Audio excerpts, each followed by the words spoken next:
why I love it. Something serious. Oh, is it serious? All right, here we go. We're live. All right. In the building, the Mortgage Comic Podcast. Welcome, Hampton Roads, the DMV area, Florida, the East Coast, West Coast, wherever you are watching from. Y'all, we have some very special guests in the building today. We have the Search 7 Cities group. Insert all over again. We have, well, matter of fact, I'm not even going to introduce, I don't even want to take the name. Go ahead, we have Mr. Richie Zapata. Introduce yourself, good sir. All right. I am Rich Zapata, Search 7 Cities Real Estate Group, CEO, lead listing agent.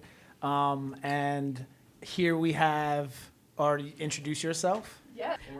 My name is Megan Messer. I'm born and raised right here in the 757. I am our lead buyer agent as well as our listing manager. What part of the 757? Chesapeake. Chesapeake. Damn. Got my thoughts on Chesapeake's. Go ahead. I think I got it right. This is good. Yeah, you good. Okay. Do your All right. thing, Hey, everybody. Hailstorm. My name is Hailey AKA Hailstorm. I am the newest-ish addition to Search 7 Cities, the operations manager. Yes, there we go. Operations manager. We'll use that Insert next one, Polcade.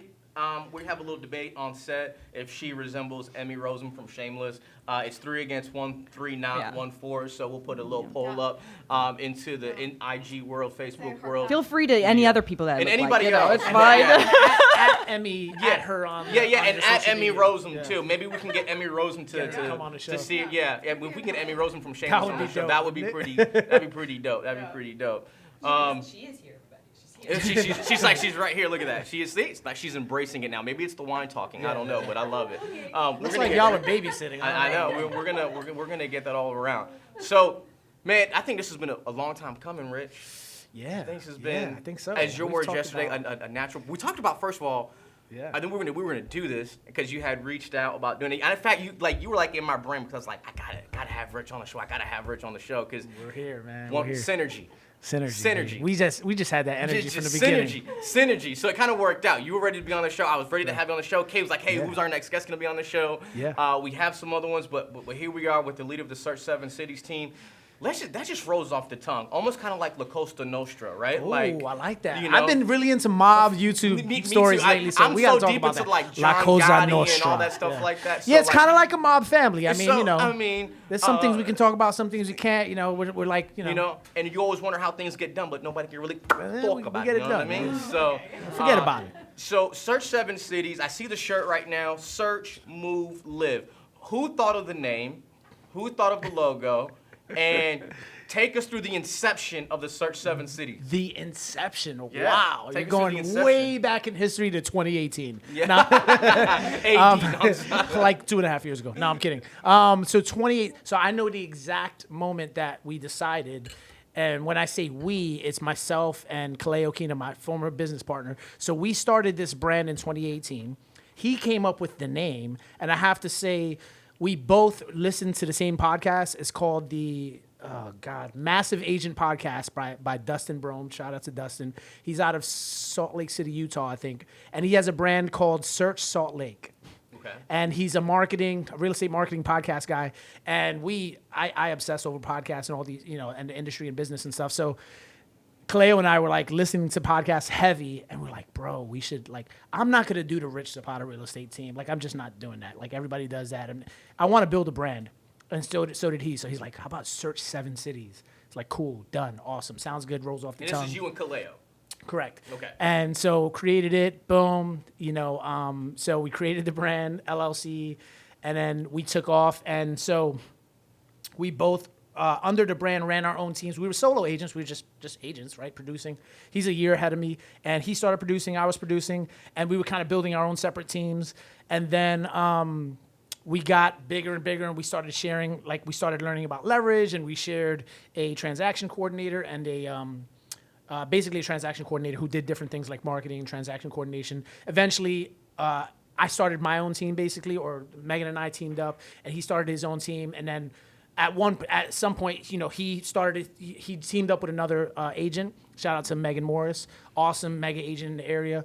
And I just took Search 7 Cities, took the torch and ran with it, and we created Search 7 Cities. And basically, the first time I started growing the team, so to speak, was when I approached Megan, who was a solo agent in that brokerage at the time. Western Branch, shout out to Western Branch. KW Western Branch, a lot of shout outs. And so basically, I got to the point in my business where I was pretty overwhelmed in a good way. Like I was getting a lot of clients. I'm pretty good at what I do. I build, the foundation is relationships. So built a lot of relationships and business was coming.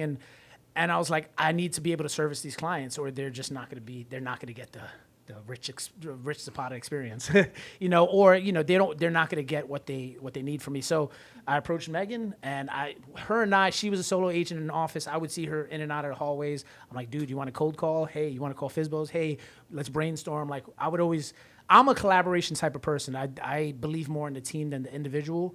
And so, I kind of saw her as somebody I admired and somebody that's up and coming, talented. And so when I got to the point with my business where I got more business than I could handle, I started looking around the office and thinking to myself, who could I partner up with that could maybe, we can take this to the next level and build something out of it. I always knew I wanted to build a team. And so I went to Megan, I approached her. I was like, hey, I got a lot of business, I got a lot of buyers.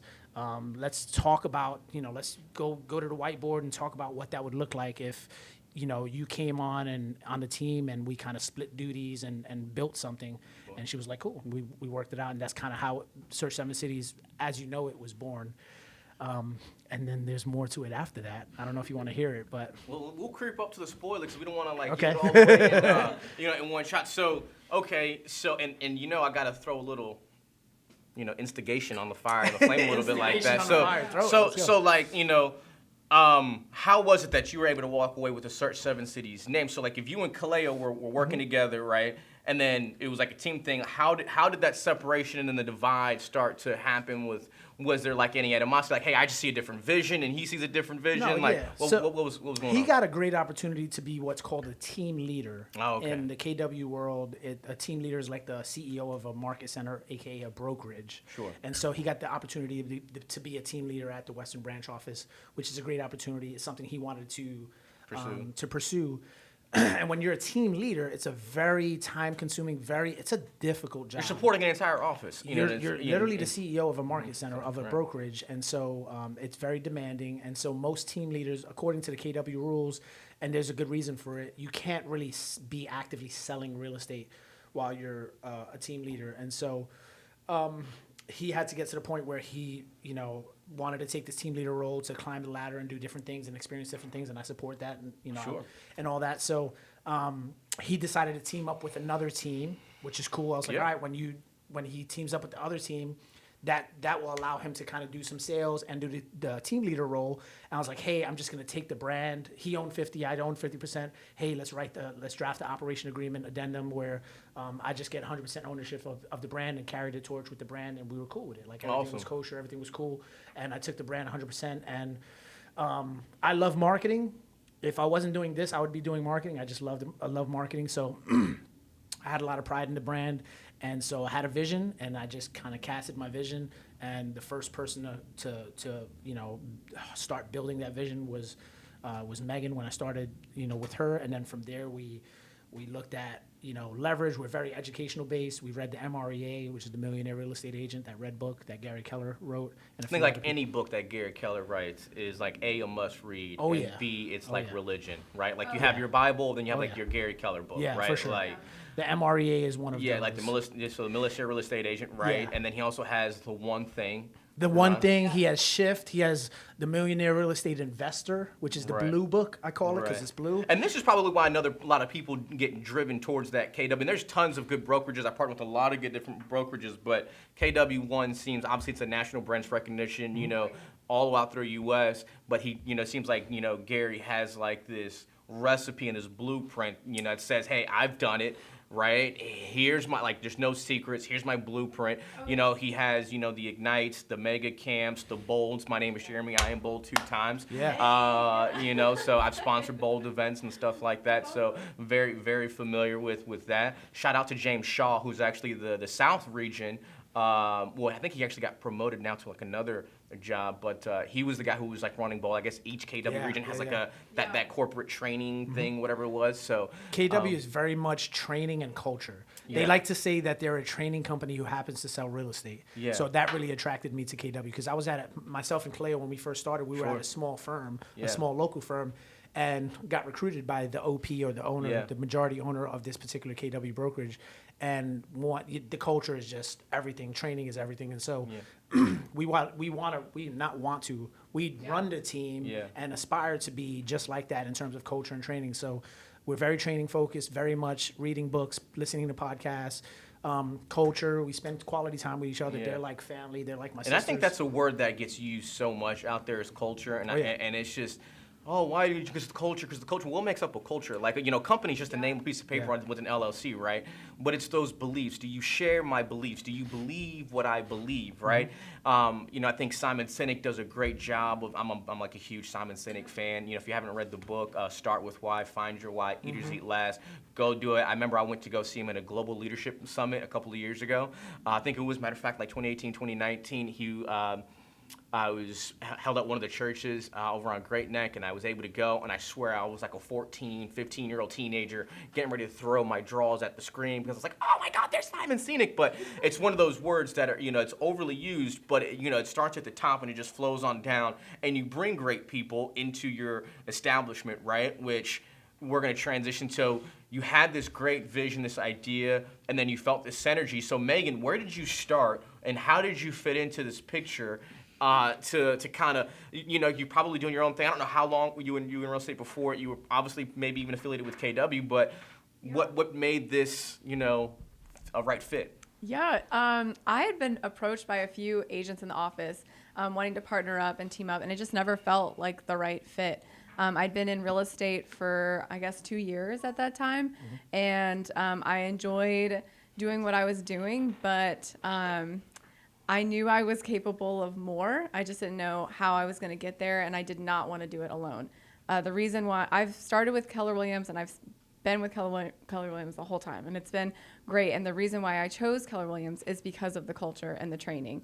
And so I was only able to do what I was able to do the first 2 years of real estate because people taking the time to sit with me, explain how to draft up an addendum or upload documents into Command and things like that.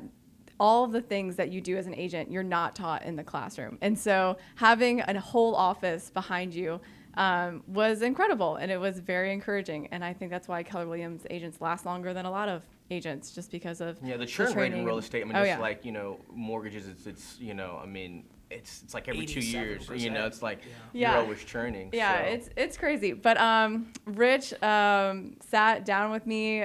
We talked through what he wanted to do. I mean, Rich is a very passionate man. So like whenever he's like anything that he has a vision or he's driven towards, he just has like the big picture laid out. I'm a very step-by-step person, and so I could see his vision and where he wanted to go, and he had the general idea of how he wanted to get there, but I felt like we would be a great team because I would be able to take the steps that we needed to propel us forward. And it was great. We partnered. I think we signed an agreement like a week later, and then we just hit the ground running, and we have not stopped. Yeah. Like a roller coaster then. And our personalities, if you haven't noticed, are very different. So different. Opposites attract, right? But it's like yin to the yang, right? Yeah. So because you can't have two, high, strong, passionate. No. And it's so funny because I think that's why me and Rich Vodka, it's kind of our same lanes. But anybody who asks you on my team,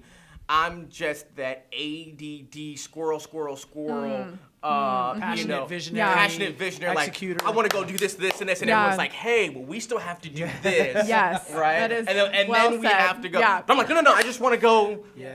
And it's funny because sometimes you have to slow down before you can speed up. Oh, right? 100%. Right? And then you have to get smaller before you get bigger, Oh, right? yes. And adding those crucial, pieces. Yeah. So I'm glad you're able to kind of like reel him in, on some of those things. Yeah. So Yeah, but It's a we good were word, reel in. That's a great word.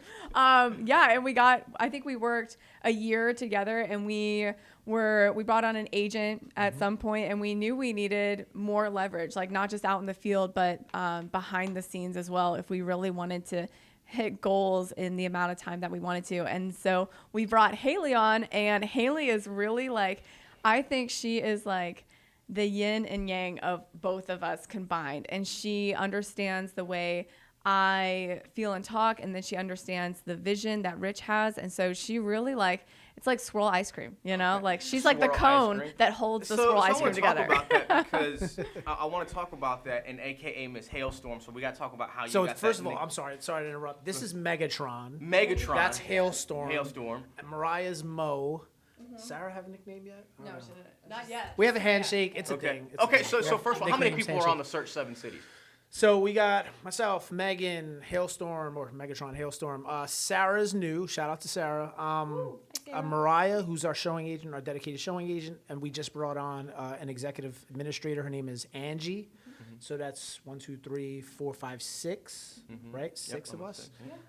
Yeah. Then we outsource a TC. We do But outsource. she- Shout out to Victoria. Shout Send out it to transactions. Send it transactions. Yeah. So Got it. So Hailstorm. So you come in and you fill this operations director type of role. Most people, especially when it comes to the clients, we don't see anything. We just know realtor, right? Like clients just know that's my buyer's agent. Who that was the person who listed my house, Yeah, right? yeah. But within a team, when you guys are handling the volume that you guys are handling and the growth in which you guys, it's a business, right? You guys are bringing people on. Where were you before all this? And then B, how did you fit into this equation? And how was your strategic, role helping, all little nuances in the parts of business? So before, I was in college living with my parents. So Shout out to mom and dad. college. Shout out to college and my parents. I love you, mom and dad. So when I came, I knew nothing about real estate. So fresh out of college, I had a degree in marketing, so I knew I wanted to do something creative. I love television. I love that. I thought I wanted to be a sports reporter. And so that was something that I really loved to do. And so I came in thinking that I wanted to do something creative, something in the spotlight. And so Megan called me one day and she was like, hey, we really need somebody that can come alongside Rich and just help grow the business. Like, would you be open to it? And I was like, sure, I'll sit down with him. And so we had career visioning. So basically career visioning is just you sit down for 2 days straight, 2 or 3 days straight, and it's like a in-depth interview process for hours. So you go into everything that you can possibly imagine for the best candidate. And so we sat down and it just felt right. I felt like I shouldn't be in that position because I knew nothing about real estate. Like I didn't know what a loan was. I didn't know what a purchase agreement was. I had nothing. But he kind of took that, and from me knowing nothing to now it's going to be a year since I've been here, for him to now trust me with the business and growing that business and kind of being with him, growing that is something that, I've loved. yeah, this is the core of the business right here. What you're looking at. So Yeah. and so I took a perceived risk by hiring Hailey, to be quite honest, right? Because although she's extremely intelligent, mature, she's young, no experience, right? So I think maybe other people might be like, she doesn't know anything about real estate. Like, it's kind of risky. The learning curve is pretty steep. And I had all of those thoughts in the back of my mind, but I also appreciated her attitude was just amazing. Her confidence through the roof, and to survive and to thrive in this business, confidence is a huge factor. And her presence, and also her willingness to learn, and her curiosity to learn more and grow. And I was super impressed with that. And on top of that, I always say this, I prefer kind of to hire and bring on to the team an inexperienced younger person. I really don't care. What matters is the attitude. Most importantly, the person. If you're trainable, dude, we can mold you into whatever. And I'm proud to say Megan and I as leaders and her as a leader herself, but we've helped mold Hailey into a beast. And this is just the beginning, right? And we all mold each other and stuff. But I'm super proud of where she's come in a year, how much she's grown and molded into. So I like that, as opposed to maybe somebody who's been in the business a while. attitude's a little tainted, a little bit of is what entitlement, I'm used to right? A doing little it, bit of or I wanna entitlement. do it like You know, this, bad, right. poor habits Sure, that yeah. are hard to break. Might be valuable, might not be. Whereas, like, if you're humble, you're hungry to learn, you're passionate, and you have a great attitude, dude, Yeah. we could do anything with that Yeah, right humble there. and hungry, and Yeah. I think that's just, I think that's the absolute key, about it. And I think Richie and I were talking about it. It was just like amazing because, and I think this part. I mean, two Hispanic Latino kids, born in Brooklyn, right? Lower East Side, I was, Manhattan, you across you the were bridge, Manhattan, yep. I was in Brooklyn, Yep. and my family's from the Bronx, and it's crazy because where this business can take you, right? And I said on the previous episode, right, when your goals are to change someone else's lives, right? You unknowingly change your own, right? And you have did the military thing and saw the discipline, but it's just like when you don't know anything else but the bottom, right? Yeah. Like the Yeah. only where you have is just to go up, right? And then you really value those relationships a lot more. And I think that's just so important because we talked about how we talk about culture so many times. And a lot of times everyone wants to throw out relationships. But I don't think everybody wants to talk about like the gritty in the relationships, right? The good, the bad, and yeah. the ugly. We do that. I We can mean, write a book because- on it. We can write a book. I mean, We'll write a book. even internally with, and I'll even say even within my team, right? Like Right. with my assistants or my juniors, it's always like, it's always that checks and balances, because at the end of the day, your title doesn't mean anything, right? Like, do you truly care about me? Not only because this business will spit you out and eat you up and spit you out, and it's like peaks and valleys, and it's very rarely, we feel good when we're at the top, but no one really notices. It's when we're at the bottom and, like in the trenches and in the valleys where people, that's where the most focuses is on you, right? Right. Whether your numbers were down or something personal happens to you, because in this industry, right? People don't really realize, they just see real estate agents, they see $1 million listing, right? And then they see Frederick Ugland and Ryan Serhant driving in the Rolls Royces and Maseratis, $1 million houses. Oh, well, they're just gonna, they sold in 30 minutes. No, that house was on the market for like a year. Yeah. They made it just seem like it sold in 30 minutes, right? Right. And so clients have that perception, brokers and realtors, they're out at the beach and they're doing this and they're doing that. They're not really working for me. And that ties into relationships because there's so much that goes into, just getting someone to trust you enough to buy that their biggest asset of their life or selling it, right? There's a lot of financial situations that people come to you with saying, I have to sell my house in X time period for X amount of dollars and this, that, and the third. And there might be some disagreements on how you guys strategize about that. And I think that just speaks to,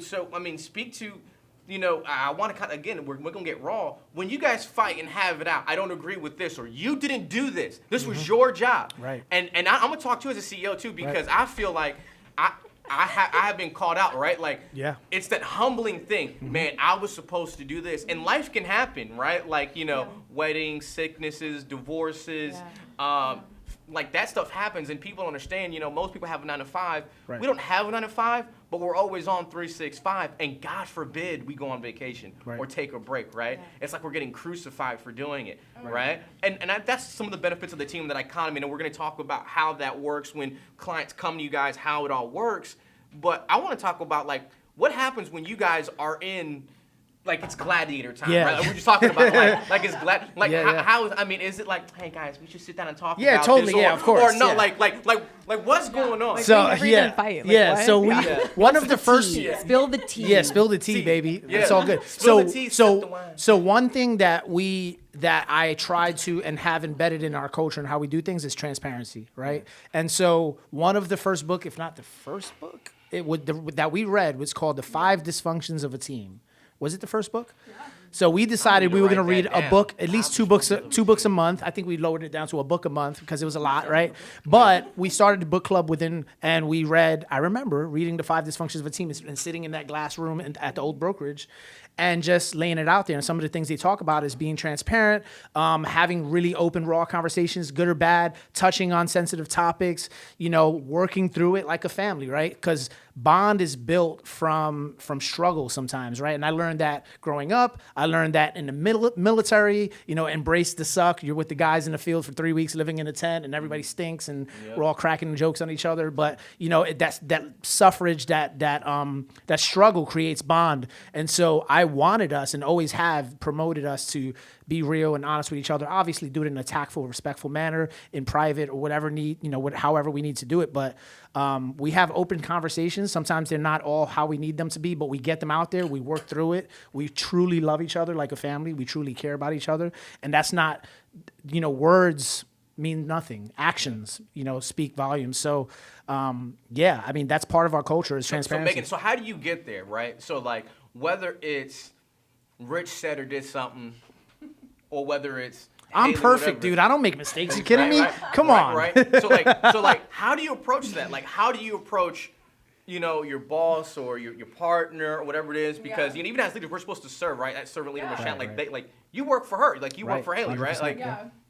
how do you approach something like that? I don't think Rich has ever thrown like I'm your boss in our face. I think it's always been Partners we've never had that kind of language issue. is very important. Yeah. We it has to be we, us. But one thing that helps is we have Monday mornings, we have a time called one-on-ones, and Rich will just take each agent, each employee, and just sit down and have like a 15-30 minute discussion, or sometimes however long it needs to be. And the first thing he always asks is, how are you doing? And then sometimes it's like, good. How are you? Like, Bull crap. Yeah. and then sometimes Peel it just back the opens layers. up the doors for, hey, I've seen this going on in the team, or hey, I want this adjusted, or hey, can you break down this?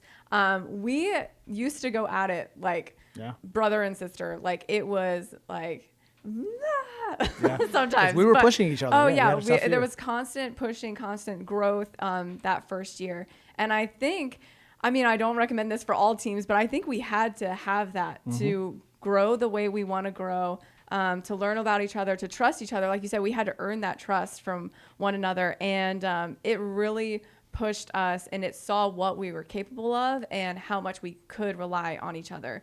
But even keeping that culture, because we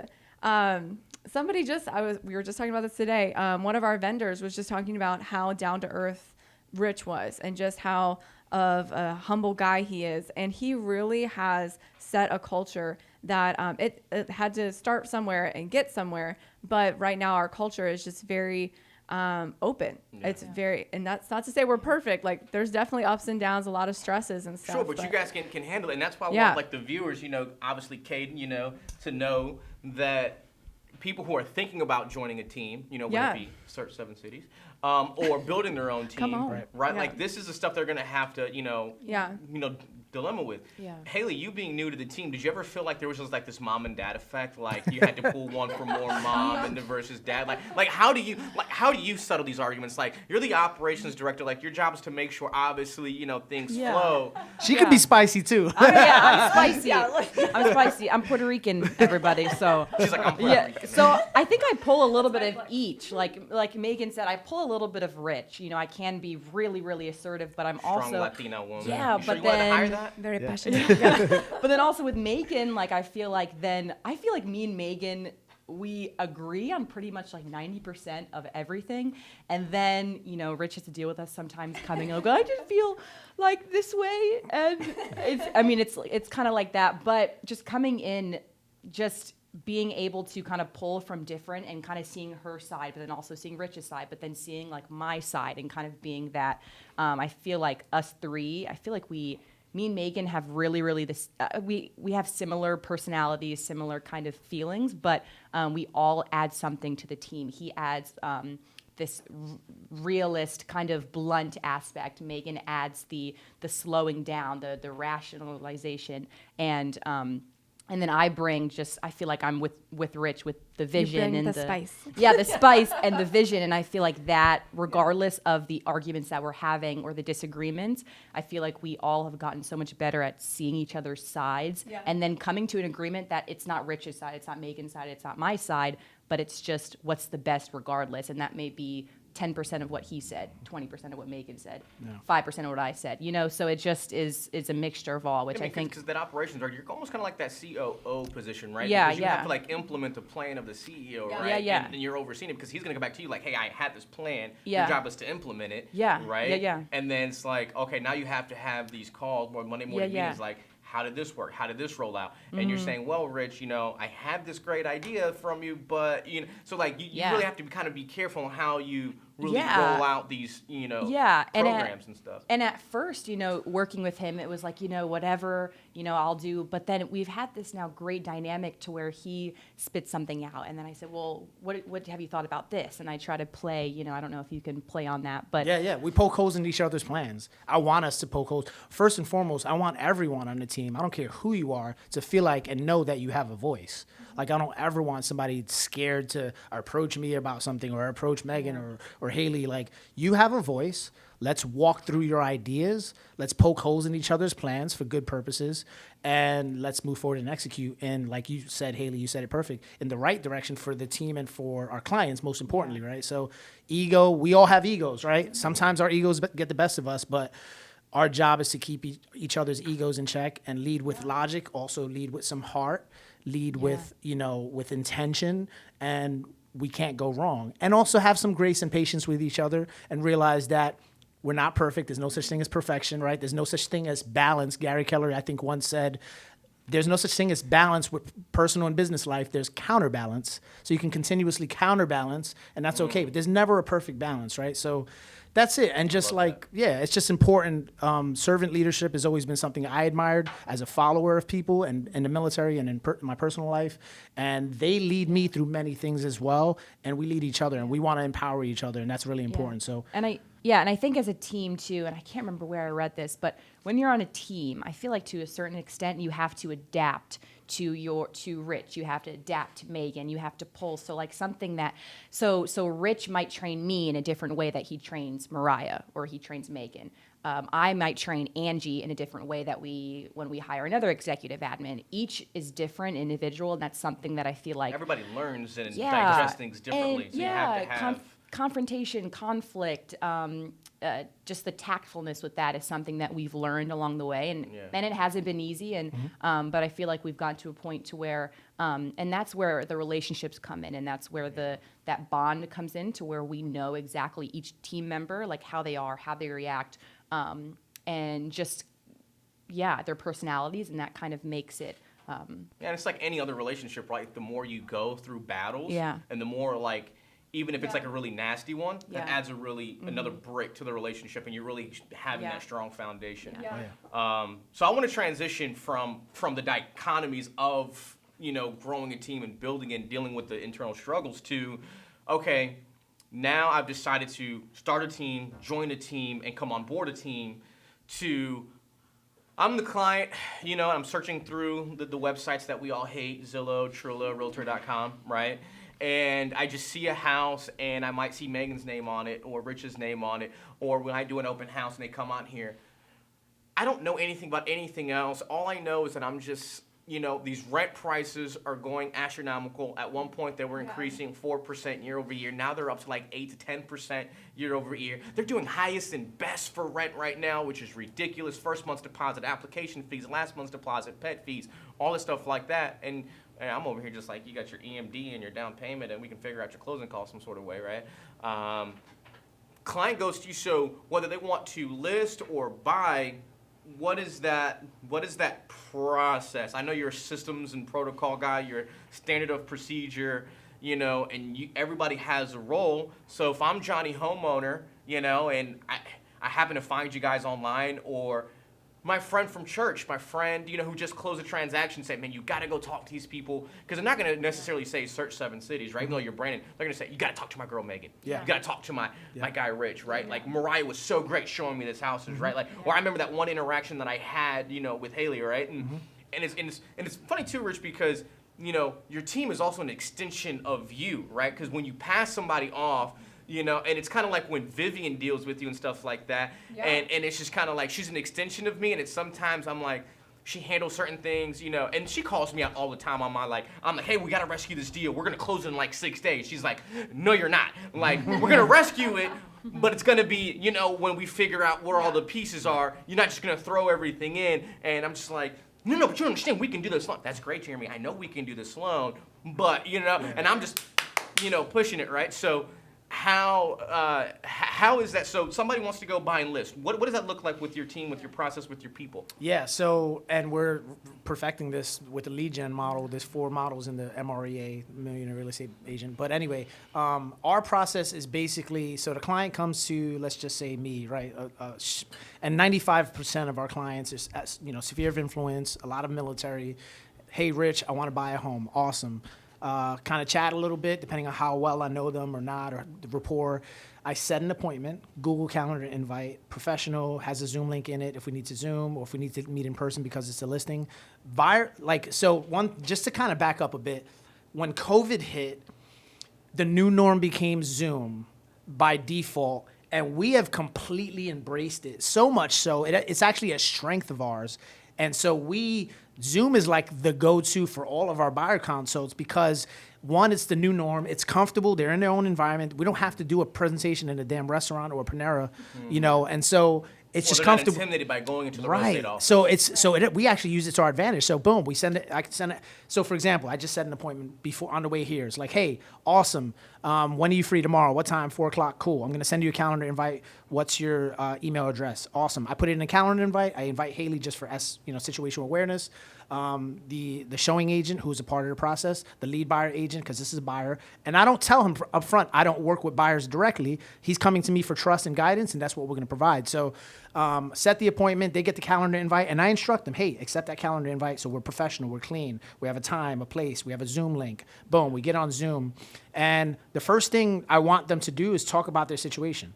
Not only it builds rapport, but it just gives us a really good idea of how we can serve them. So they talk about their situation, and then it's like, great, well, here's how we operate. So from the beginning, you have to buy into this team concept. I'm sorry. We can't serve you until you actually buy into the fact that we're a team. We all have duties and responsibilities. We work together in synergy, and this is how we operate. And then boom, Megan takes lead on the buyer consultation. It's a 5-slide PowerPoint presentation, not PowerPoint, but it's just a 5-slide presentation. Hey, this is the team. These are our roles and responsibilities. Here's the lender. Great. Here's our process. 1, 2, 3 steps. 3 steps. We make it look very easy and understandable. We answer any questions. Yeah. Then we tell them, hey, this is what we promise. This is the service we promise. They have to sign a buyer broker agreement, this, that, and the third. And then, do you have any questions? And a buyer consultation is no more than 25, 30 minutes. We build rapport. We get them educated. We get them excited, and then we make a clear path as to what is next. Yeah. Hey, what to expect next, and that's when Hailey comes in. Yeah, and even before that, once we set that appointment, Angie will take that contact, put it in the database, so regardless if they buy with us in a month or in a year, we're touching them throughout the process. So we're touching them on their last name, phone number. Yeah, we're connecting with them. We're reaching out to them each quarter. We're touching them with birthday cards and everything that we can nurture that relationship. So regardless if that appointment is met or not, we're reaching out to them. We're staying top of mind, like you said, to them in some capacity. So that's the operations and her talking. I love it. Shout out to Angie who now is doing that. Which love Angie. There's this other. They're not affiliated with KW. There's another brokerage that follows another big real estate guru, I should say, Brian Buffini. Yeah. Oh, yeah. And because I personally went through a couple of the classes, I subscribe to the Buffini. Yeah. Like I feel like, and I'm sure there's other referral based, relationship based. Because people don't understand. I think people think that sales is a dirty word, especially with clients. Right. Yeah. When you say, "Oh, I'm in sales," right? Especially that negative car salesman, thing. And here's the thing, because I, as a lender, as a broker, I cannot stand doing for sale by owner transactions because there's so many legalities with contract writing and what happens when and what happens if that I legit cannot walk you through that. You might have a title company. You might even have an attorney saying, "Oh, I have this attorney who works for this closing company." Their job is to understand legal contracts, sure. Their job is not to understand the real estate market conditions and the price that you're setting it at and dealing with home inspectors and dealing with appraisers. That's not their job. So you're missing a crucial and vital piece. And I personally had an example where there was a for sale by owner. They ratified on a contract. I approached the seller because the seller kept coming back to me. How do I need to do this? I cannot tell you. Well, and then they all say, well, what do I put down for the appraised price? Well, for right now, just put what you're selling it for, and then that's it. didn't protect himself to know anything else. I was like, I have a great team of realtors that I can set you with. No, I want to save money. Don't want to pay the commissions. Are you sure? Okay. Long story short, his appraisal came in $60,000 over. $60,000 mistake. Because at this point, there's no verbiage in the contract saying that they'll renegotiate, they'll go up, protecting like that. So now my buyer, who I have fiduciary responsibility to my buyer to get him a good rate, a good this, a good that, walks in. Equity. You know, instant equity. Instant equity. Instant equity for the buyer on top of the money he was putting down. Oh, yeah. Yeah. Literally could now take all that money tomorrow and go buy another house. Right, and use passive rental income, because there's so many ways to make money in real estate, right? It's not just buying and holding or buying and flipping or rental passive income and all the stuff like that, Airbnbs. I mean, literally, what is like 80% of the wealth in the world is through real estate, you know, some form of, you know, commercial or residential or whatever. And when you don't have any money, I keep trying to bring it back. I'm sorry, like, that's just where I grew up. I didn't grow up with money. I grew up poor, didn't have anything. Like, I'm so passionate about this business because it will change your life and your Rich, you said something the other day, man. What's Can that? I shout out to Richie. Shout out to Richie Zapata. He said, and correct me on the quote. I want to work so hard or have enough money where my own pockets I can start blessing other people. Others, yeah. What was the exact quote? Oh, roughly about. I would have to look at my Instagram. I know. Richie But it was- _real estate. Yeah, It was like I want to make enough money to bless others with my pockets. Man, that's so true. Because That's what it's about, Think yeah. about the people that you grew up with on the Lower East Side of Queens, right? That you went to school Manhattan, with. Lower Or East Side, Manhattan, yeah, excuse me. yeah. Or the people that got out of the military and first of all, let me say this right. There is nothing wrong with having a good 9 to 5. Going to college, ODU, NSU, FSU, there's nothing wrong with going to college, getting a 4-year degree, working for your 401k and your pension. Nothing. Absolutely nothing. But there's something, and that will change your life too in a good way.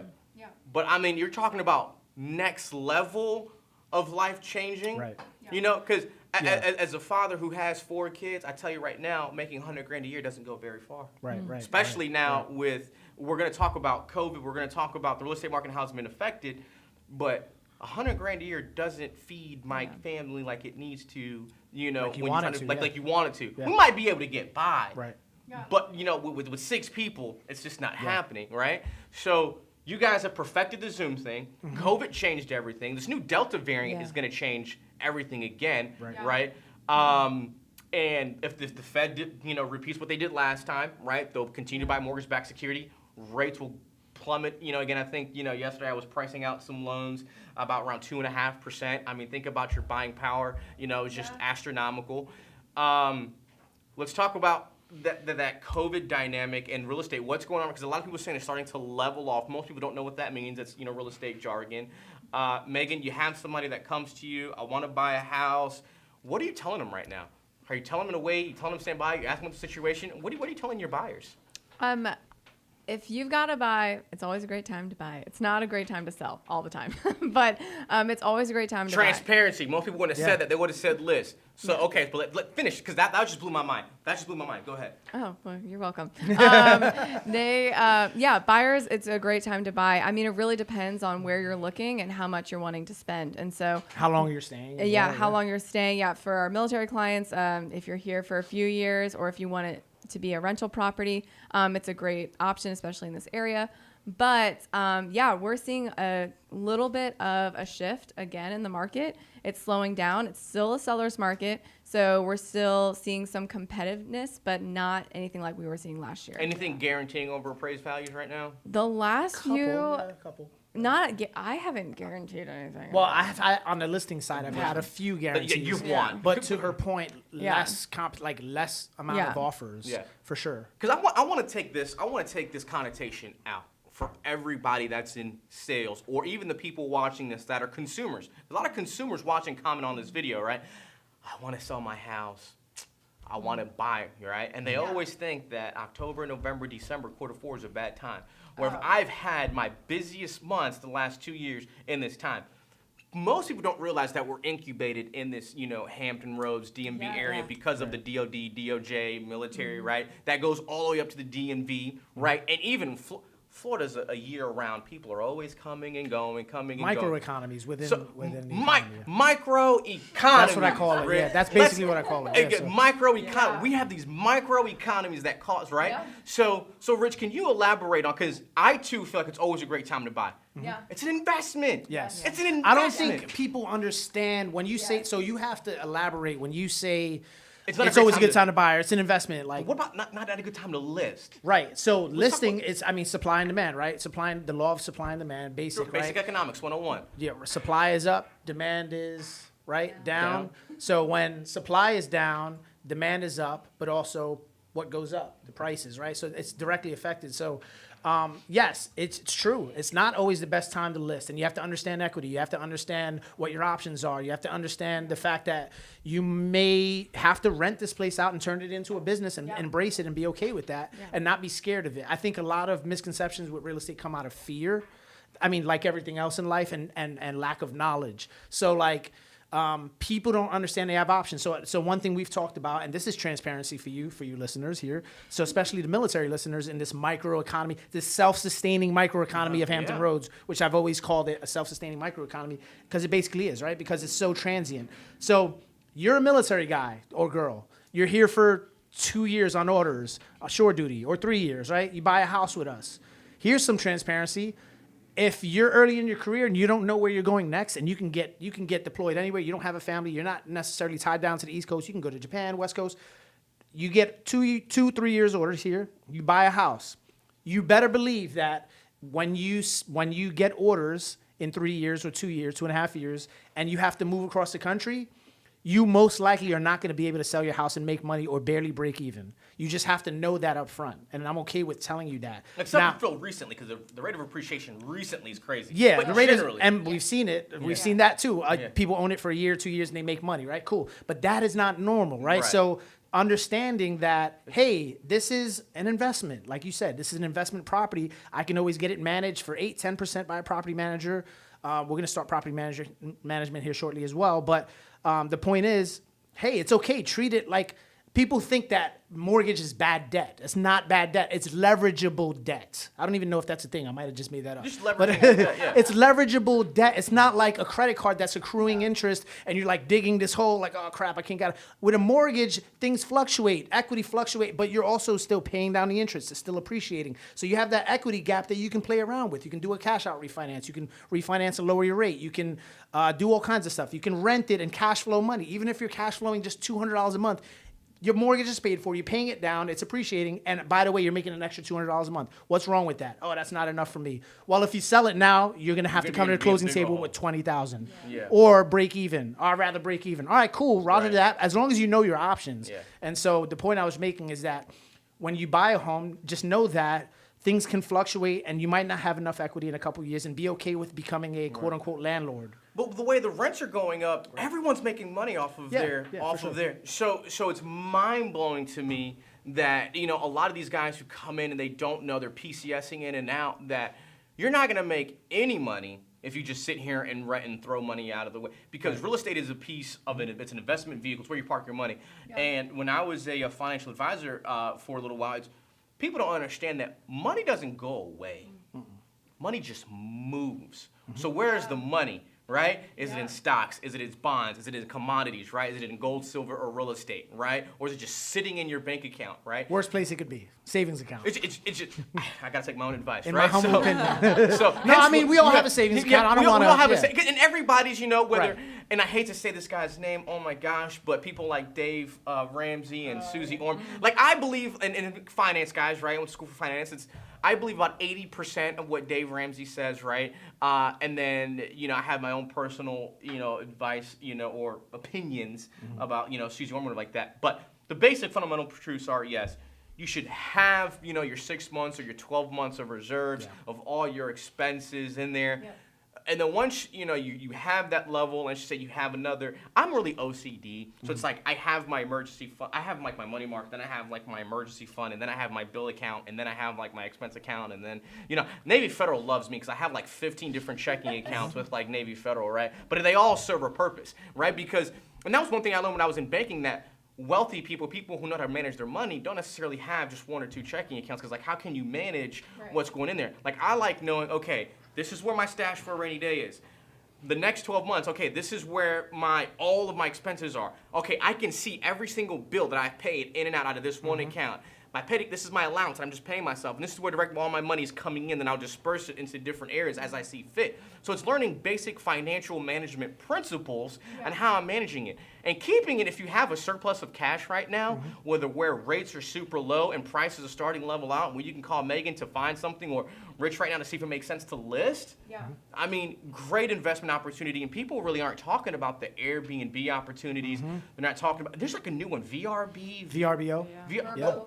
What's Verbo? Is it just another It's A- like I think it's Airbnb, a better too. Airbnb. Yeah, maybe. It's a better I think Airbnb. it's a better. Yeah. But it's another platform and more exposure to that market, so it just Right. increases the possibility Yeah. of you getting that place rented. And you're right, 100%. And Megan can kind of talk to this because she's become like the team expert, not expert, I guess, the most knowledgeable person about the Airbnb situation in Hampton Roads when it comes to Norfolk versus Virginia 'Cause it's Beach getting versus tough, what's allowed, right? what's It's getting- not. with laws and regulations, Yeah. like I'm a resident of Virginia Beach, Yeah. right? Like This is a good topic, Airbnb. I think people would want to. like because people want to talk about it.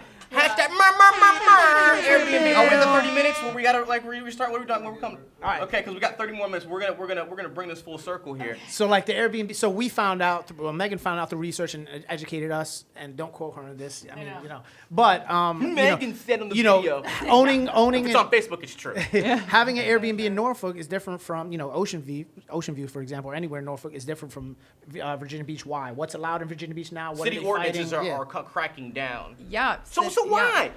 Why are they cracking down on my opportunity to profit off of an asset that I own? I feel like that's an opinion based. Listen, That's a fact listen, because I'll give you my opinion. It's I big know. money in the area Yeah. fighting it. It's lobbyists, in my opinion. But here's the thing, like if I wanted to buy, I want to buy an investment property in Yeah. Florida. There's a bunch of HOAs against it because HOAs don't want people coming and going in Yeah. the nuckus. And so, okay, I get an HOA saying that, right? Yeah. But when you're bringing in revenue, right? When you have, and we're talking about opinions, right? We're talking about lobbyists and Well, I'm not a politicians. political person, but yeah. Well, I'm not I'm not, right? Because I'm like right in the middle. But I'll call it like it is. Right. The people who voted against having the new stadium at the oceanfront, Yeah. that cost Virginia Beach and Hampton Roads millions of dollars. Old money, those people like I old mean, money in the area. I Like don't that. care who it Not was. not about change. It's the not good about yeah. change, right? You're talking about the reason why most headliner concerts or events don't come here, other than the Hampton Coliseum or the scope Yeah. that's still very limited and no one has, because it's like these other cities that only have those places that they can go to. They also have other events and venues around.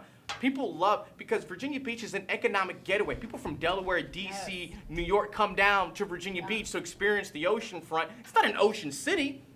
But this is an economical getaway. The Cavalier has done a great job. It's The better, Sheridan- in my opinion, than the- Ocean than City. Ocean Because City? you have oceans, inlets, lakes. You have, Yeah. The bay. I mean, the bay. Bay. Like, who else has a bay and an ocean I within know. miles of To each add other? another insight, Virginia Beach is amazing, right? But if you look at all the other places in Hampton Roads, if you look at Smithfield, which I feel like is going to boom in 5 years, Most people don't even That's her consider it hometown, by Hampton the way. Roads. right? And so I feel like, yes, Virginia Beach is amazing, Let's but talk about you, other places of Hampton Roads. too. yeah, but there's, Smithfield Yeah. is great. Historic areas. There's Yeah. Yorktown, Williamsburg.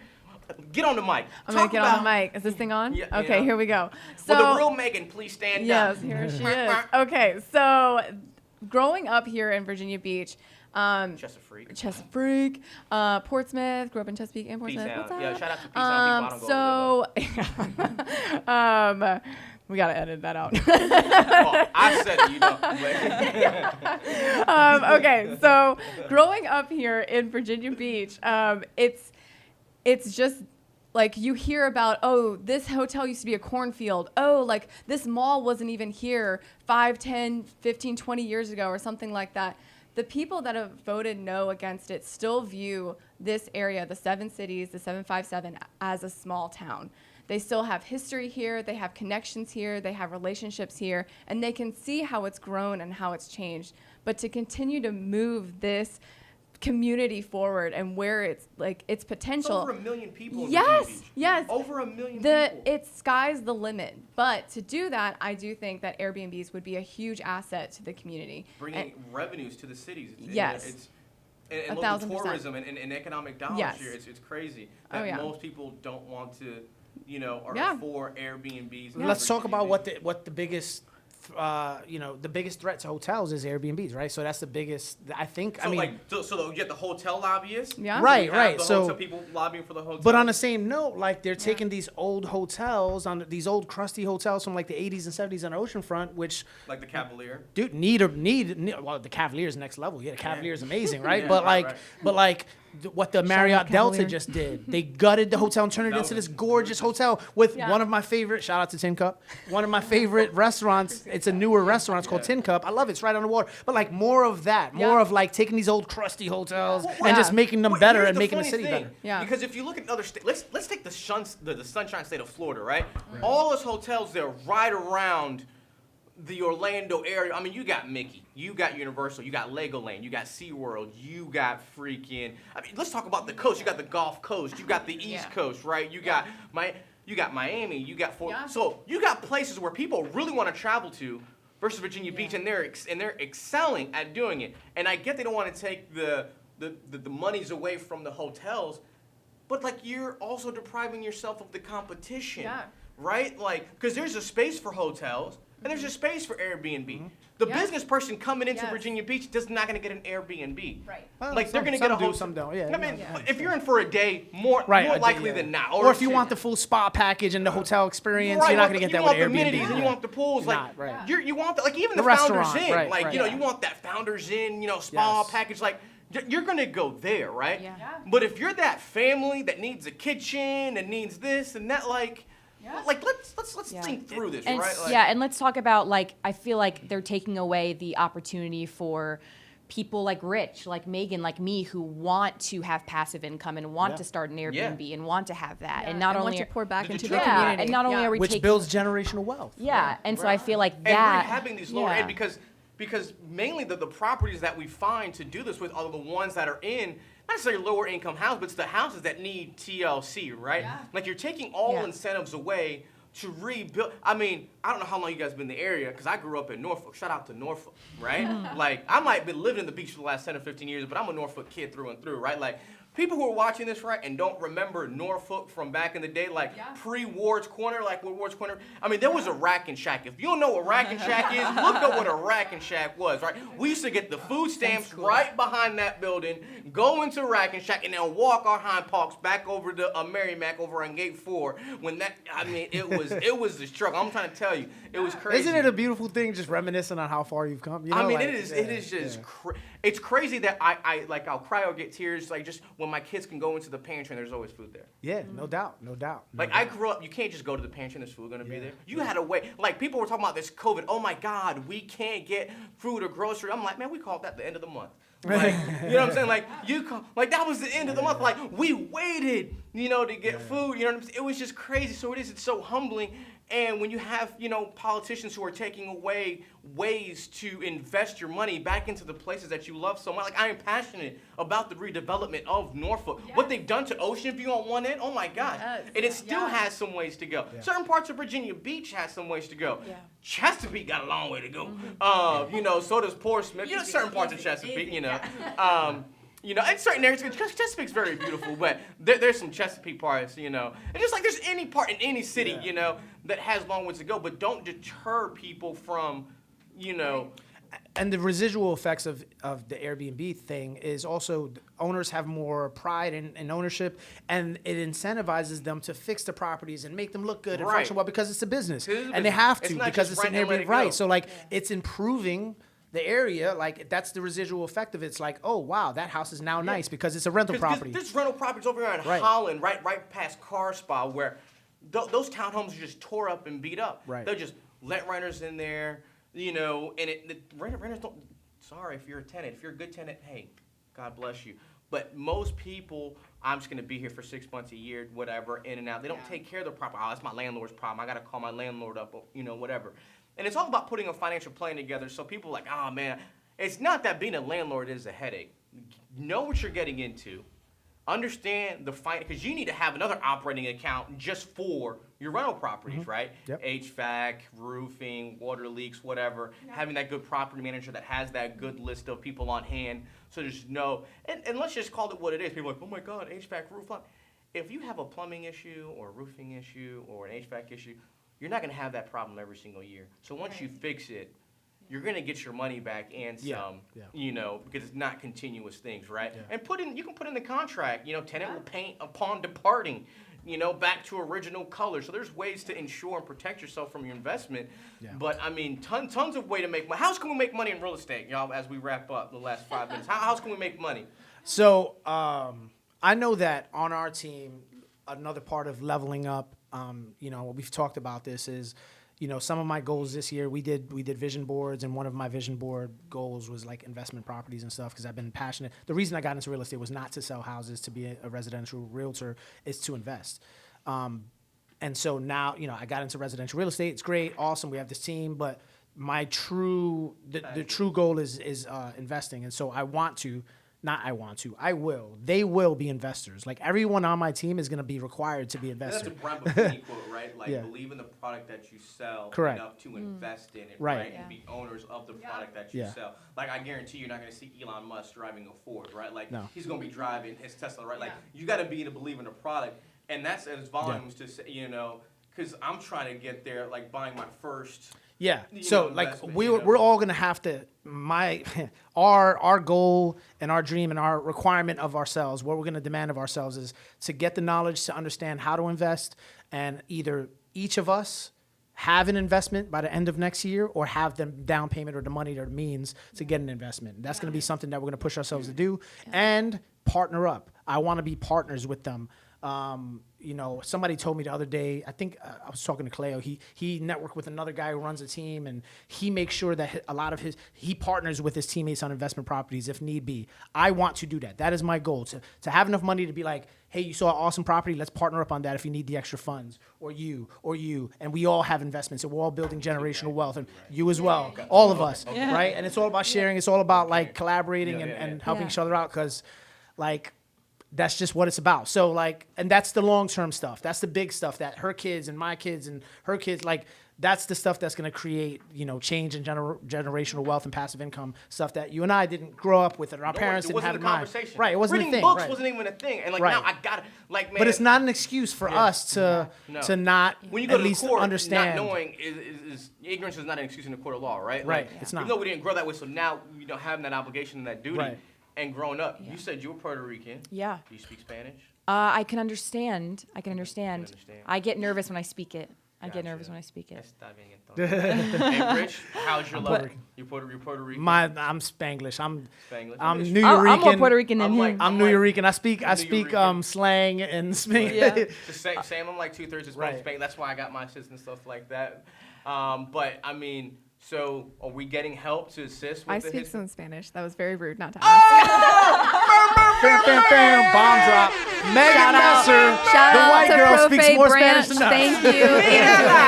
La Blanquita. Mira, la Blanquita aquí puede hablar español mejor que dos personas que a ti que puede hablar español. Que What he said. Míralo. He's like, man, that guy, he just looked, he's like, hey, wait, hit that second ping on this button real quick. It sounds cool. Yeah. Oh my God. So, entonces, discúlpame para eso. Tú puedes hablar español, tú puedes entender, ¿verdad?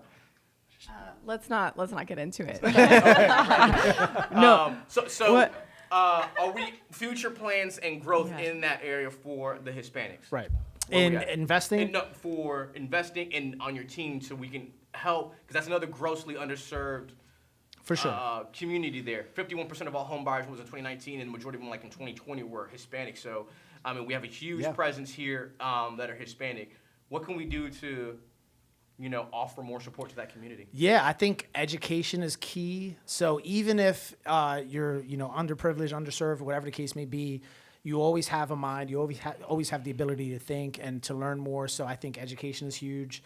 Pouring back into others through education. You know, and with that empowers people to have the courage to make moves when they do have some money, or when they do have some partners, or they have the ability to raise money, or the opportunity. Yeah, I think that's huge. Education is the key to everything. Without educating myself and without, you know, feeding off of others, we wouldn't be where we are. You know, so I think education's key. I love my community. I'm Puerto Rican. You know, my family. My mom was born in New York. Her siblings were all born in Puerto Rico. My father's from Puerto Rico. Yeah. They were both fluent in Spanish. They didn't teach me Spanish, but I love my people. I'm a very proud Puerto Rican, Hispanic, Latino. I love all people. Period. You know, and no matter what, everybody deserves, you know, the opportunity to make something of themselves, no matter where they come from, right? Yeah. You know, I come from a rough background, right? And I don't complain. I was blessed. I had a great childhood, in my opinion. Of course, you have your struggles, right? You have your moments. But like I said, through struggle and pain. Was part of that the way to get out of Manhattan was through the military, just an escape, just to get out? So, no, but that's a huge, I was just listening to a podcast talking about that. 'Cause my about dad did that. He was in the Bronx, and Yeah. he just said, I got I left so my escape from the hood, from the projects in New York City, was college. And that in itself was a blessing. I was not a good high school student. I was like below average. I was a knucklehead. I was a class clown. And it was all insecurity. It was just me being an idiot because I was very smart. I just didn't apply myself. So, Right. same, Yeah. Because I was dealing with same. issues as a Yep. teenager. Right. So I barely got accepted to a college, a local state college, by, you know, there's this program called the EOP program in New York City. Shout out to EOP, Educational Opportunity Program, and it takes kids from the ghetto, from the hood, who have a lot of potential, who score at least a 900 on the SATs. This is back when the SATs was like a 1600, I think. I scored like a 900, but showed potential, and were given an opportunity to attend a state university. In my case, SUNY New Paltz. There's a bunch of state universities in New York, and give them an opportunity to make something of themselves. And the EOP program gave me that opportunity. I went into college. First semester, did nothing but party. Almost blew my chance. Had a moment where I was like, "Wow, I'm gonna blow this. I'm gonna be the first in my family to graduate college." And my first semester, I almost blew it. Yeah. But by the grace of God and people that believed in me around me, my counselor, I dug myself out of that hole, and then I got my master's degree. First in my family to get a master's, which is great, you know, super proud. Then I went to Miami on a whim because I was like, I have to get out of the projects. I'm not going to go to college for 6 years and then move back to the projects in New York City, where the environment is just, you know, drugs, violence, all this crap I grew up with. And That's another city that doesn't sleep, though. yeah. That's like Well, yeah, and then I moved to Miami South Beach, which I call Fantasyland, you know, Lamborghinis and all this stuff. But I wanted to change my environment, which is key, and I did. And I hit rock bottom in you know, 07, 08, when the market crashed, hit rock bottom. And that's when I joined the military to hit the reset button for real. Hit the reset button and, you know, served 10 years in the military, but wasn't hitting my potential, which is why I got into real estate. Because you said something earlier, you said, there's nothing wrong with a 9 to 5. There's nothing wrong with being in the military. There's nothing wrong with that. There is something wrong with knowing that you have the potential to do more and not doing anything about it. And it's worse when other people can see it. Because Right. for the longest time, like, people will tell me, like, you can do more, you can do more. And it's just because when you finally get to that place where you can afford a cup of coffee without checking out your Right. bank account, or, like, you have enough for, like, you know, the weekend to go out, or just one small vacation, like, when you come from nothing, like, you just try to hold on to that Right. and not aspire out, right? And then you have people in the background, whether it's your spouse or a mentor or whatever, and that they see a bigger picture. They have a vision, right? Shout out Toby Harris for me. Who really saw more for me. My wife, who saw way more for ourselves and our family. You know, I joke her because some of it was she's bougie, but you know, I mean, it's funny how, you know, you can only just want just enough because of what you're used to and that norm and stuff like that. And when you're just like, there's nothing wrong with that, but when you know your potential is so much more, and it's like riding those highs where you kind of like, okay, because, man, we can get deflated and defeated some days. Like, man, I'm just not feeling it today. I don't want to get after it. Like, I don't want to get after it, right? And then, like, you start, you know, like, man, I read Extreme Ownership, and then I read Can't Hurt Me by David Goggins. Powerful books. You know, Yeah. I was just, when I read David Goggins, I was like, man, trying to get to work. Yeah. Like it's time to get to work, right? Yeah. And then I'll tell you another book that really screwed me up. I just finished it last month. It was my last month's read. The Ride of a Lifetime by Bob Iger, who was the CEO for Disney for 15 years. You're talking about a book that you're like, oh, a client gave that to me. And the client, I guess, asked the realtor, and the realtor was like, oh, he loves business books. And then I read the book, not really knowing what, expecting to go in there. I was just like, oh, this is the CEO of Disney. Let me see what he has talking about. Oh my gosh, like Mind blowing. it hit me from such a different angle, not your normal A, B, C, D book, that we're so accustomed, to reading. It was just another book where like why Disney is like the mecca of like how you run your business with but it was nothing but stories. Yeah. Wow. Like it wasn't just a business book, do this, right? No, it was like the whole book was one great big story, and you're just like, oh my God, like what's gonna happen next? Yeah. And that for me like sealed the deal. Like, okay, all right, I got to get back on this, and it's just like I got to get more. Like I want to be able to be that blessing and pay it forward because I've been blessed. And if you're out there watching this, whatever your circumstance and your situation is today, I guarantee you are at a better place today than you were last year, last month, 2 weeks ago. For me, like I am much better than I was 2018, 2019, 2016. And, when I thought, I was like, oh, man, I got a corporate job. I'm good. True story, I hid in the IT closet when they were doing layoffs when margin compression happened, so you couldn't fire me. Because if you couldn't find me, you couldn't fire me. Good strategy. I like that. So You got to find me to fire me. You got to find me to fire me. And that's a true story that everyone in this office talks to me about. And where am I at? I'm still with the company 8 years later. Thank you. Yeah, that's right. So Listen, but you talk about all these books and nerd alert. Like Yeah, I nerd never alert. read. You can go home and read Shout that out to book. audiobook, by the way. But like, Amazon Audible, man. listen, That's Audible life. is huge, but like I wish we had a promo code. To Yeah, get I it. know, I right? wish we had a promo we're code. big on reading books, and I was never big on reading books. Like, Neither but was I've I. transformed and changed and evolved as a Because person. you get hungry for that thirst, for that knowledge. And like, same with like, what's our favorite books? I mean, so some of our favorite books, business books or personal, that we've read recently. Could we just say, like you said, that iGuard book and Rocket Fuel's a good one. That's Rocket for Fuel's a any great one. anyone that's looking to level up with Founder. their team. Yeah. Founder and Force Multiplier? was Yeah, good. and really quick, I wanted to add something to the team aspect of it. It doesn't just go to the leader who wants to grow and potential and Yeah. you as a leader. Yeah. I think a good leader defines not only like wealth, but you want your teammates to grow in knowledge. You never want them to hit that ceiling to where they feel like they're working a 9 to 5, right? They feel like they're just coming to work, getting the job done, and going home. I feel like as a leader, if you're a great leader, you want your whole team members to feel like they have a purpose and they're just with you and they're succeeding just as much you're as buying you into are. that belief of what they Yeah. believe, right? Yes, 100%. Like Simon Sinek,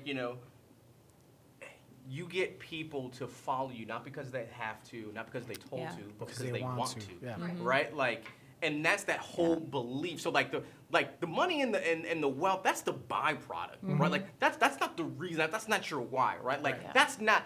Tim Cook doesn't wake up every morning. He knows he has a quarterly, report to do with his calls with investors and stuff like that, right? But that was never, for a fact, that was never Steve Jobs. Like Steve Jobs never set out like. If you watch the whole history, I'm getting geeking here, like Apple, like Steve Wozniak was like the true engineer. Yeah. Steve Jobs wasn't the engineer of all engineers. He's a visionary. He was obsessed with making beautiful products that were beautifully designed, easy to use, and user-friendly, right? Yeah. And he was obsessed with the perfection of it. And then, oh, by the way, I can make, money off of this, but he was just like, all the other products are crap.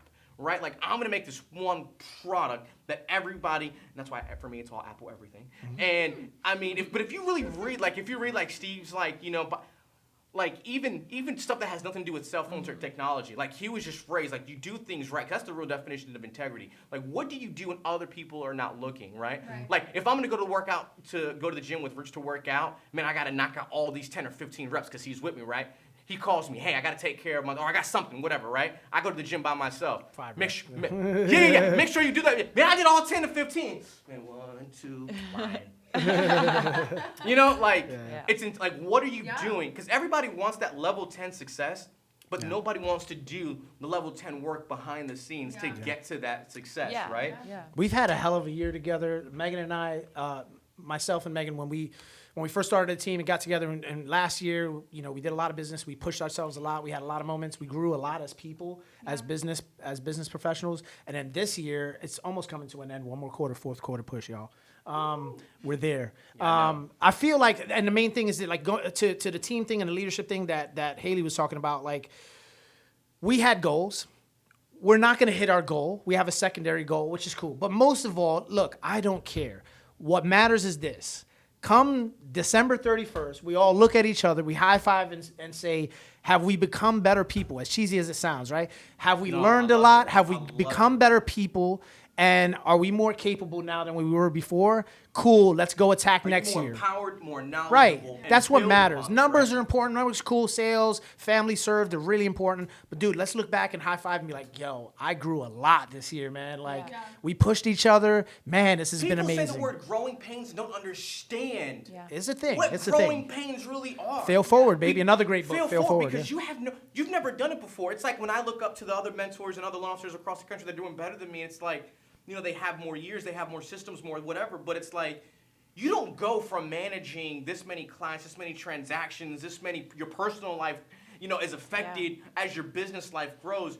You don't know how to deal with that because you've never been there, right? So if this is your first time dealing with something, you don't know how to deal with it. You're kind of rolling with it, and you're trying to grab what works for this people. You're trying to grab what works from there, and you're trying to see how you can make it your own. Yeah. But because people on the outside can feel your growing pains, right? Like they can feel, I didn't get this call, I didn't get this follow-up, I didn't get this, or man, I was supposed to do that at that time, right? Because you're trying to figure it all out and how it works. But at the end of the year, yeah, you had some failures, but did you grow? Hell yeah. And then it's like, boom. Be proud of that. Let's Be jump proud of into that. January, and I'm a better person, I'm a better professional. Oh, yeah. Than More polished. You're more Speaking of growth, I have to say, and Megan could speak to this more, but the amount of growth since I've known Megan and as a person, and I've grown a lot too, but like just witnessing her growth has been amazing. So like, man, the ups and downs, I don't know if you want to speak to it. I don't know if you get emotional or whatever, but we've pushed each other a lot. I've been big brother, and I'm very assertive and I'm passionate, and She's about to get a little teary-eyed. But I don't feel like yeah. But I don't know if you want to speak to that, but like the growth that we've had as people, and I'm super proud of everybody on the team, especially you guys.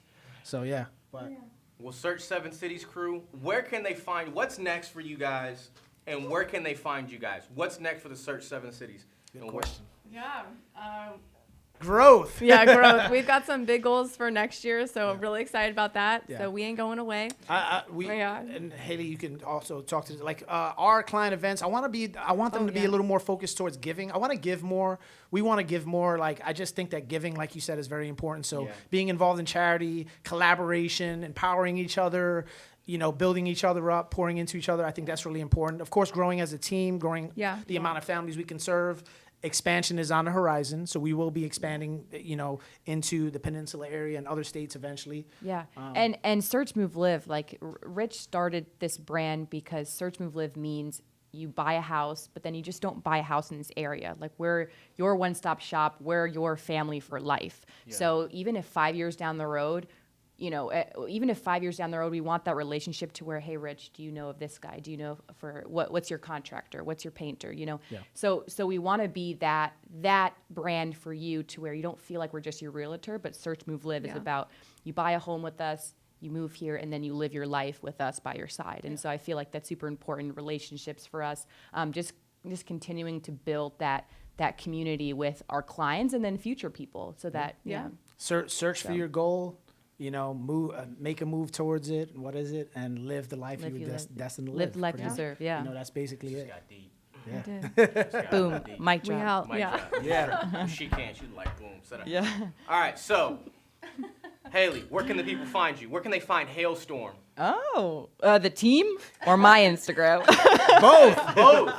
We're public figures now, man. Yeah. You gotta put yourself out You can there. find us on Instagram, Facebook. We're gonna make a TikTok, so stay tuned for that. that's gonna be Search 7 Cities, right? Our I'm handle debating Search 7 a Cities. TikTok, man. Gosh, I'm so bad with social. We Bro, gotta get it's a in with must. the It's a trends. must. We It's a have to must. get in with the It's a trends. must. So yeah. Yeah. Yeah, Search7cities.com. We have, of course, our social media. From time to time, we'll do some fun Search 7 stuff. We Cities. might do a fun video with Jeremy coming soon, potentially near you. That would be great. Yeah. That would be super fun. Parody video on the horizon. Yep. Yes. That's it, yeah. We appreciate this. Yeah. Megan, where can they find you? You can find me on all of those platforms, on the teams, and also Mega This on Instagram. Check me out. This. Mega This. That just goes hard. Thank you. Rich, Pretty much what I do. IG, Facebook, what name can the folks find you at? Richie Zapata on Facebook, and then Richie _real estate on IG. Yeah, and that's it. Search 7 Cities on IG. Yeah. What else? Mine is Hailey Torres, but it's about to be Hailey Cox because I get married. She's December getting married. 5th. Yeah. Shout out to Love. Yes. Shout out to Cole. Shout out to you, baby. I love you. Cole, we love you, baby. This is gonna be No, like the but- shout out podcast. Shout outs, all the Shout shout outs. Shout out to That- my dog Gary and my So, like, husband yeah, Ben. listen, you got a lot to put in. You got a lot of work. I'm not gonna lie. Like we had like serious conversation here, but most of the time in the office we're having fun. We're goofing Yeah. off. Like that's important. Like, and we had breakfast this morning, and Hailey was like, Dang. Thanks for the invite. "Yeah, not my bad." Wow. Hailstorm was in Hailstorm mode. She's like, no, Rich, I can't do I I can't do the haven't eaten podcast. Yo, dude, she almost bailed on the podcast. I was like I sorry. can't. She's like, I can't do it, but we got all this work to do. I'm like, Hales.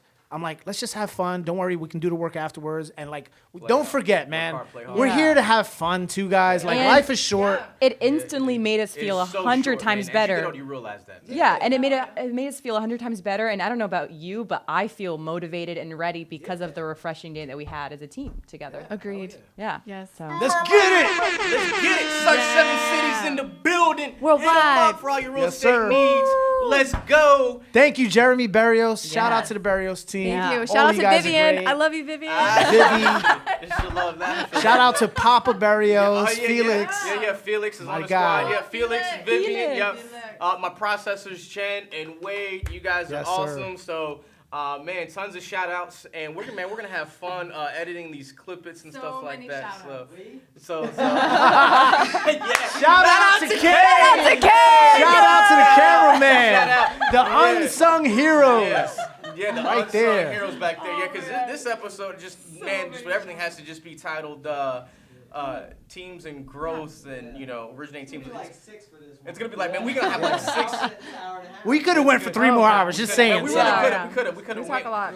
Which is crazy. But it's good vibes, and that's what happens when you get good people in the room with good vibes, good energy, and you show a lot of laughs, show a lot of real stuff. And that's why I don't have anything scripted. Come, you sip, Just be real, be yourself. wine sips and real estate tips. You know what I'm saying? Wine sips and real estate sips. That's smooth. we need to Like trademark that, that. right? We patent It was that. born. And the legacy was born. I'm gonna be doing some Drake parodies, some Marvin's Room Drake, some doing some Joker parodies, some Batman stuff coming Wow. up. So Halloween is getting serious. Yes, sir. Yes. It's getting so before Halloween y'all go party to- at my house. Yeah, Rich is having a Halloween party. Shout out to Rich's Halloween party. So hold on, I gotta show y'all this before there. we get off camera because look, I gotta show y'all this guy's coming out this season, and we're gonna be doing some serious parodies with this guy, and we're going Oh no. Oh no. to hold on. He looks Hold dead on. serious.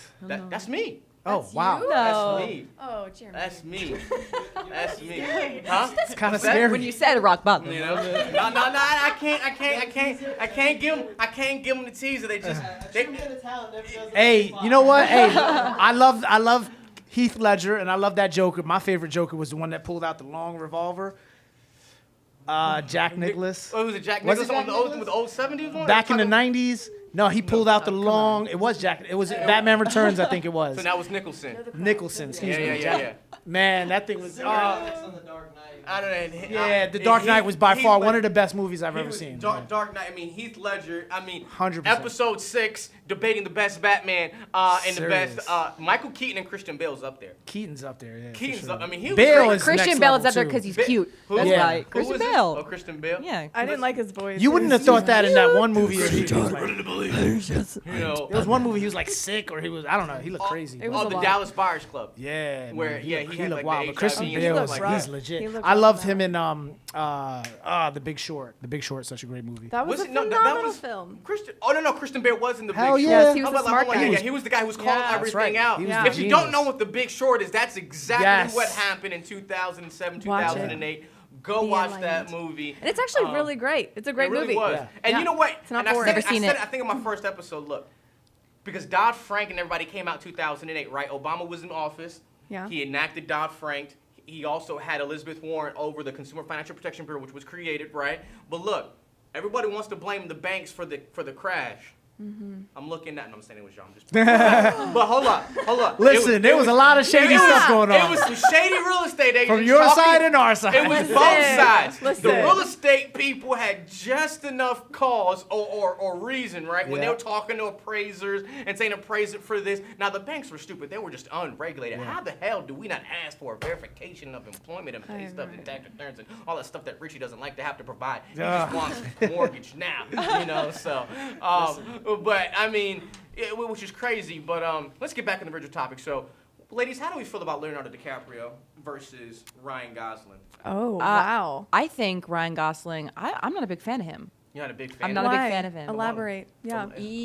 I think think there's it's gonna just. be you're gonna have a lot of comments on this. Yeah, it's I just know. his You know? presence. Like when I watch him on TV, it's just like. I mean, have you not seen Crazy Stupid Love? Yeah. I mean, Emma Stone. I mean, just Leo Emma Stone. DiCaprio's a legend. I think though. my Leo is Yeah. a. That's the Legend. difference. That's the difference. Just so As much many as I different- okay, here we go. So many different Leos. Battles. No, just Leonardo DiCaprio. There's He's so just a many legend. different Leos. There's I so remember many him back in his types. sitcom But why he days. gotta Different die types on of everything he does, though? Yeah, Like, Departed. every- Departed was crazy. Like That was he crazy. dies in The Departed, dies in Titanic, dies in the. Wait, I think The Beach he still dies in too. Maybe he lived in The Beach. We gotta somebody Google that and comment on the No, I section. think he- You I think he think- died in The yeah, Beach, that's an older right? movie, You yeah. know, Man in the Iron Mask. You know, Yeah. The Aviator he dies in.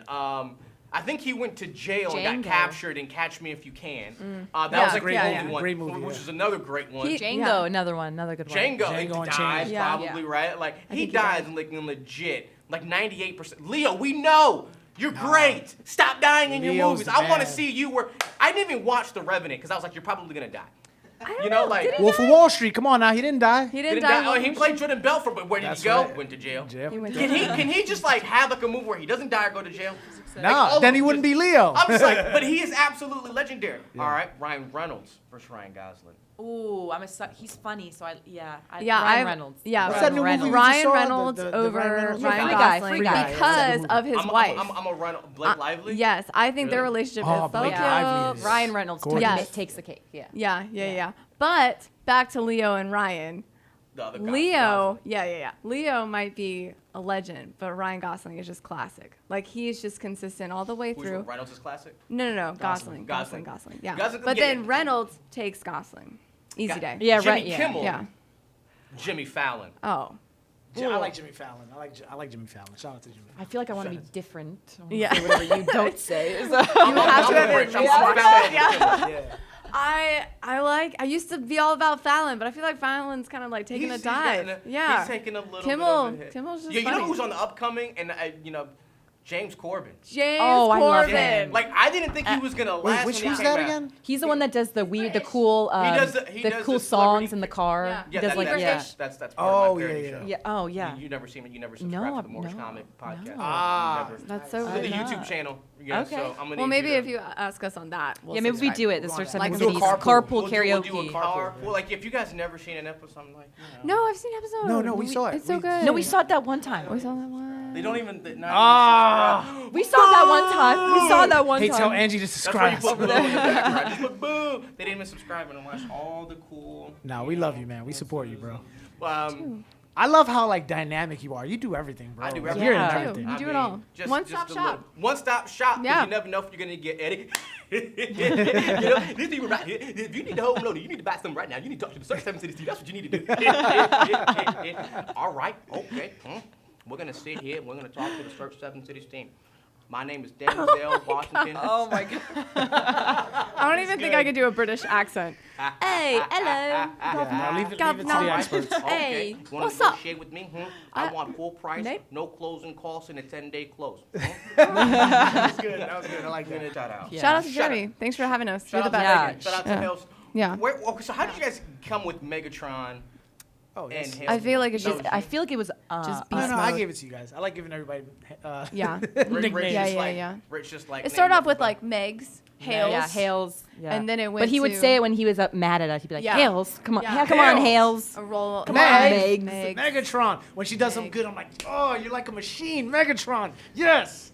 And then like Hales is like, Yeah. I don't know, Hailstorm. I Hailstorm, don't know where yeah. that came from. It just kind of. She's a force. Don't know why, Yeah. but shout out to Gabrielle Union and Kelly Rowland. If you're ever gonna watch this, you probably won't. Love y'all. You never know. You never know. I mean, you never This is know. being put out to the entire this is world. the- like, you can you go know, viral overnight, my man. Overnight. It's possible. You know, much respect, D Wade and Kelly Rowe. I don't know who your person is Significant now. other. You know, your entanglement is. Shout out Will Smith for entanglement. Oh, man. You Oh, know, man. That was tough. love Will. Yeah, Yeah. you know. I mean, you just never know. Will Smith could just be coming on, you know, whatever he does, that little loud. You know, so, that's the wrap, Kate. Yes, sir. Pew, pew, pew.